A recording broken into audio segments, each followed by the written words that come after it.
Women should prioritize family and children way above career. I think men should stop focusing on women's careers and start focusing on why men's careers are the only thing they bring to the table. Should try to find their husband before they're 25. I think men should stop prioritizing telling women that they need to get married young and prioritizing teaching men on how to be decent partners. I think men should prioritize not being over 95% of all of our violent crimes and hate crimes. I think men should prioritize not being over 97% of all of our mass shootings. I think men need to prioritize how to be good husbands, boyfriends, and ex-partners so that when something happens to a woman, it's not the men in her life who are the prime suspects. I think men should prioritize not being the biggest problem we have basically on the whole planet. I think men should stop focusing on what women are doing and start focusing on what men are doing. I think men should stop telling women how to control the men in their lives and start teaching men how to control themselves. I'm going to play for you a little segment of a video that is the most embarrassing video that exists out there from my social media platforms.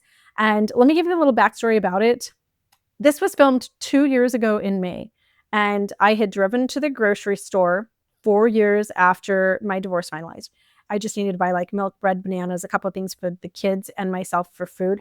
And as I pulled up in the Trader Joe's parking lot, opened my bank app, I realized that I didn't have that money.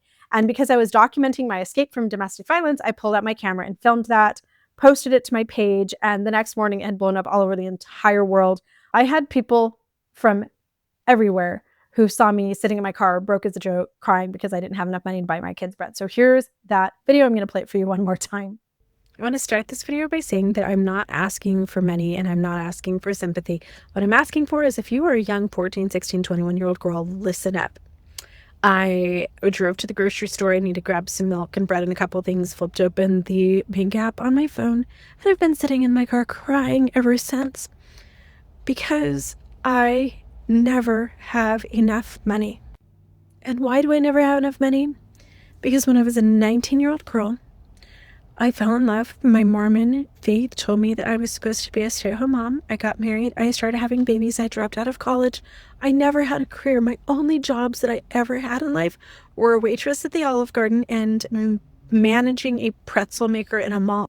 I literally worked for room and board. That's it. So I found myself divorced at age 44 just 5 years ago, and within just a few months, I was living in my car. While he made about $250,000, he would eventually quit that job so that he wouldn't have to pay alimony and child support. He has only paid alimony one time ever, and since we've been divorced, once ever. For 24 years, I lived in $1 million homes. I vacationed all over the world. I spent my summers in Hawaii. I could buy myself $500 jeans, diamond tennis bracelets. We had boats and RVs and whatever I wanted. And it never bothered me once that my financial security was dependent on that man being in love with me. I never realized that him liking me or not liking me or finding me sexy or attractive or interesting determined whether or not my children could eat. So if you've watched me at all, you know that in order to escape domestic violence, I had to leave absolutely everything behind. And I was broke as a joke, living in my car, and up until 2 years and 3 months ago, wasn't able to really afford groceries for my family. But here's what a lot of people don't know. I found out that my husband was cheating on me 3 years before our marriage ended. And in that time window, I was stuck with a monster because I had been a tradwife and didn't have anywhere to go. And today I want to talk about how many women have been stuck in that miserable little window of time and why. And I want to start with this. I get really sick of people romanticizing the past like it was the most amazing thing in the world. And one thing that I especially hate is us romanticizing the lives of women in the past. Tradwife life, the suburbs, the picket fences, back when life was easier. But we do it. We look back and we think life was better back then. Couples were happier. Women were happier. This was a big part of my worldview as a MAGA girly, Make America Great Again. And what that meant to me was that somewhere back there in the past, like 1940s, 1950s, 1960s, women's lives, families' lives, America's lives were better. We had this magic little Camelot moment and oopsie doodle, we accidentally drove past that. We've missed it. And now here we are in the present, which is super sucky. Like, it's funny how we always look at today and just think this sucks. And you hear people talk about how the family is under attack. Divorce rates are up. Feminism did this to all of us. Like modern women are destroying the family.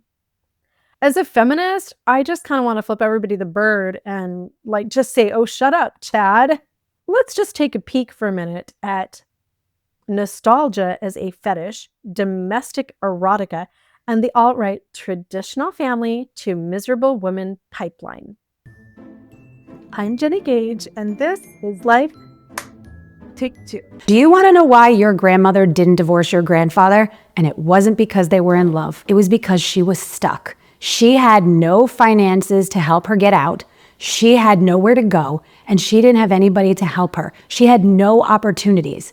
The reason why people now are getting divorced and why more women are filing is because they have so many opportunities. They're in the workforce. They can stand on their own 2 feet. They are more independent now than they were in the past generations. So if you really understand why these millennial dads are really participating, it's because they have to. Back then, husbands didn't have to because their wives were stay at home and they were the ones that were out supporting the family. I want to set one thing straight right from the get-go here. Divorce rates are rising because tolerance for bullshit is dropping, and all data suggests that. That's something that we should, as individuals and a society, be celebrating. Because for the first time in history, women can actually leave a man who lies, cheats, controls, manipulates, or just straight up sucks. Not because we're selfish, but because we have options. Here's a statistic that I've been dying to share with you since I saw it yesterday. This is according to Pew Research and the Census Bureau. Since 2020, there has been a 33% increase in women under the age of 35 earning 6 figures.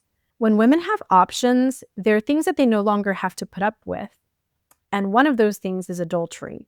Now, I hear a lot of people have conversations about the past and how we were all church-going and we had better values. The truth is, the conservative community wants that to be the narrative because they always want to pull us back to the past, but they're hiding the truth. Here's what they don't want to admit. Back in the so-called good old days, men were cheating constantly and women were just sucking it up. They often just didn't get caught, and if they did, nobody gave a damn about it. The wife just had to smile, bake a casserole, and pretend she didn't know. Now, one of the reasons why I speak so much about the tradwife life is that obviously I lived it for 24 years, as did my mom. Before me, I grew up in a very traditional household. And in many ways, growing up in the 1970s and 1980s, and then getting married in 1995, I was living a 1940s, 1950s lifestyle that was very different from a lot of my peers. I had friends who were getting divorced. I had friends who were working women. But because of my ultra-conservative community that I lived in, I was a throwback. I did all of the stuff that women would have done in the 1950s, getting married in my 20s, having babies by age 23, completely staying at home with a provider husband who made all of the decisions and earned all of the money. While I didn't grow up in the 1950s, I have firsthand experience about what that lifestyle looked like. And my grandmas and great-grandmothers lived this 1950s ideal American nuclear family lifestyle. And they were still alive to tell me all of their stories. So I heard firsthand from the women who lived this. And while there are a lot of dirty little secrets behind the traditional family, in my opinion, the dirtiest little secret that the conservative men don't want to tell us about, because they like the fact that the women are stuck no matter what they do, is adultery. And let me tell you, adultery was rampant in my alt-right, super conservative, religious community. I found out after 22 years of being married that my husband had been cheating on me since the time that we were engaged. And let me tell you that adultery is soul-crushing. Betrayal is the single most painful thing that I've ever gone through. I had to make the decision to pull the plug on my grandma, and that was one of the hardest things that I've ever dealt with. I lost a best friend under very tragic circumstances. That was a very emotional thing to go through.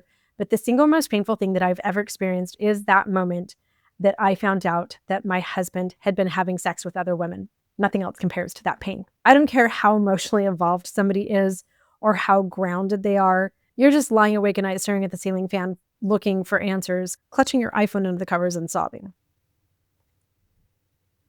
And women have been doing just that for generations.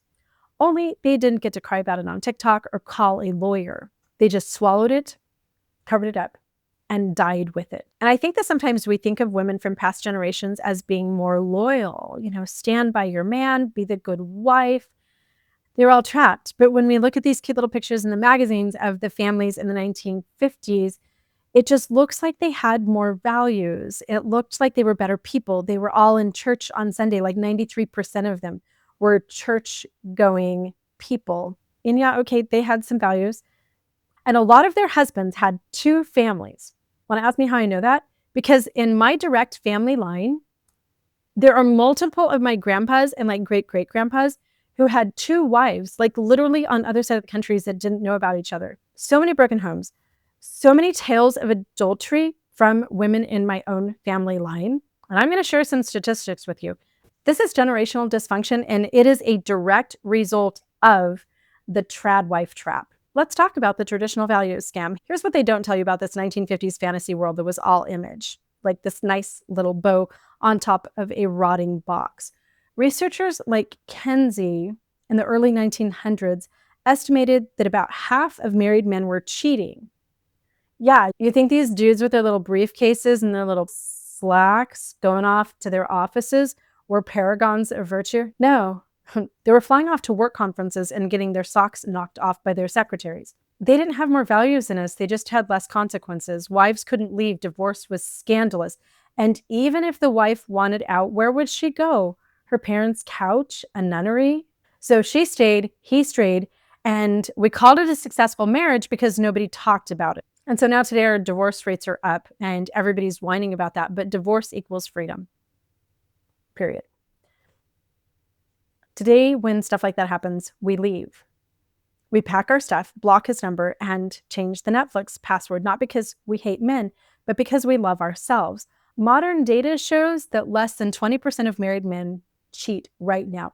And that statistic, by the way, is way down even from 5 years ago. And it's down by more than half from the 1950s. Why? Because cheating isn't risk-free anymore. When a man cheats now, he will lose half his stuff, his kids, the house, his reputation. He's going to be blasted all over social media. We've seen this guy, right? This is what happened. Talk about consequences. Back in the 1950s, which so many people fetishize and romanticize and want to go back to, it was not uncommon for men to have affairs with their secretaries or other women at work. It was not unusual for men to go to brothels. Brothels were a really big thing. There were also gentlemen's clubs, some of which had fancy high-end escorts. But it looked all squeaky clean on the outside. People got married. It's what they did. The average age for women was just barely over 20. The average age for men in the 1950s was just barely over 22. Now we're up to the late 20s for women and 30 plus for men. This is actually a win. It's a win that we're able to step out of relationships that are no longer happy. So people were getting married very young without being able to explore. And that was my life. I was married by 20. My husband was 24. We were locked into these lifelong marriages by the time we were in our early 20s. And that's kind of a recipe for cheating. And let me tell you, if a woman gets married really young and has a bunch of babies and all she knows how to do is cook and clean and she's never had a job or an education, then she's absolutely stuck. And that was me. I had a 3-year time span after finding out about adultery that I couldn't leave. I had never had a job. I was in my 40s and I had been a stay-at-home mom for my whole entire adult life. And you know what I did when I found out that he was cheating? Instead of changing the locks, I drove to Victoria's Secret in Ogden, Utah. I was a Mormon girly. I'd always worn the garments and everything, purity culture and all that. Modest is hottest, except it's not, obviously, because he was cheating on me. I drove to Victoria's Secret. I dropped $1,000 on the sexiest stuff that I'd ever seen in my life. And I came home knowing that I just had to be sexier and more exciting than I had ever been before. Because I knew that for my kids to have that food in the fridge, for me to be sleeping in that bed in that high-rise condo, for me to drive the little Mercedes that I was driving around town, to have car insurance, to have money to buy the kids clothes, I knew that all of that was contingent on him. I couldn't go anywhere. I have a Substack article that I'll link in the description that talks about this little moment when I realized that I was stuck. And I was stuck directly because I was living a 1950s life. And that's the same reason that so many of my grandmas and great-grandmas and aunts and other family members were stuck with men who suck. So if divorce rates are going up, it's not a tragedy, it's a reckoning. It's the natural consequences. It's women saying, I'm not your emotional support animal, your bangmaid, or your unpaid therapist, I'm out. This fetishized past was not the golden age. Let me tell you what traditional values got us. Men with mistresses and strip club punch cards, wives stuck in loveless marriages, mental breakdowns hidden behind the lipstick and the rouge, and a society that said boys will be boys while women cried in silence because the purity culture and all the values around the past, they were wrapped around women's body parts, but it was cool for men to go out and do this. You think men were better back then? No way. They just had fewer women with the power to say, hell no. The men back then invented all the laws around cheating. They wrote the rules that made women property. They built a system where they could mess up and we had to stay quiet. Now that we have divorce lawyers, bank accounts, and the capacity to earn six-figure incomes and get college degrees, they're all panicking. They call it a crisis. I call it karma.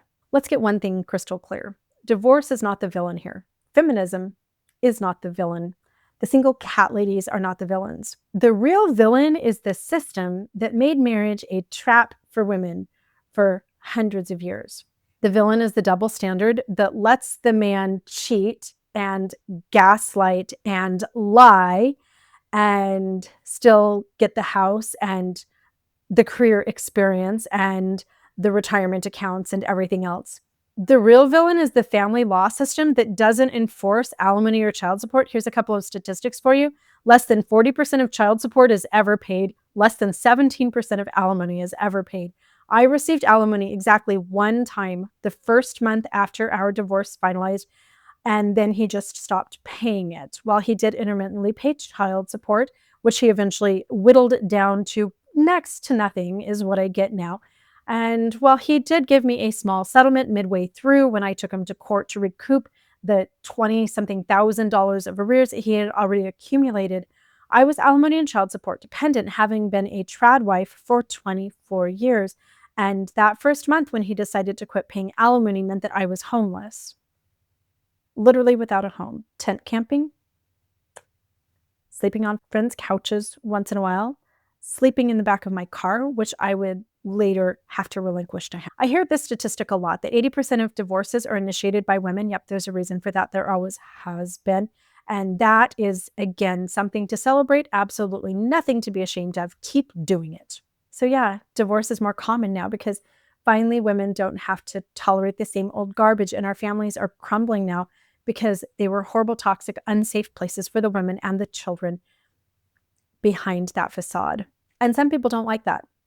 Too bad. And this isn't about throwing marriage away. This is about saying, if you lie to me, hurt me, betray me, I don't owe you one more day of my life. That's not a failure. That's fucking freedom. And by the way, if I had walked out years before, if I hadn't had the religious doctrines that made me think that I would burn in hell if I filed for divorce, if I hadn't gotten myself so entangled in financial dependency early on in a relationship, and again, because that's what my religious community told me I had to do, if I had walked out the door the first time I knew that it was over, I wouldn't have been sitting in that car 2 years ago this May, crying because I couldn't buy the bread and the milk and the bananas and the lunch meat and the things that my kids needed to eat that weekend. Divorce rates are up because women are waking up. We're no longer asking, how can I fix this? We're asking, why should I? We're no longer putting up with the boys will be boys mentality, not in our leaders and their creepy friends, and not in our husbands and partners. We don't need to. And I don't know about you, but I've never been cheated on by a cat. If you're one of these women who's picking yourself up after betrayal right now, sitting in an empty apartment, scared out of your mind, but finally free, I just want you to know that I see you. I've been you, and it absolutely gets better on the other side. You are in the middle of your life. Take 2. Just stay in that space. Didn't ruin your family. You just broke a generational curse. Let's keep going, and maybe we can burn this whole thing to the ground. You're not a failure because you are single. You are not a failure because you are childless by choice. You are not a failure because you're divorced.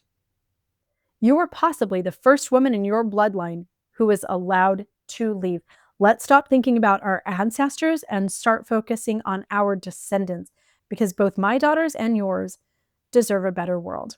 I'm Jenny Gage, and this is Life Take 2. By the way, I'd love to hear from a very specific demographic in the comments here.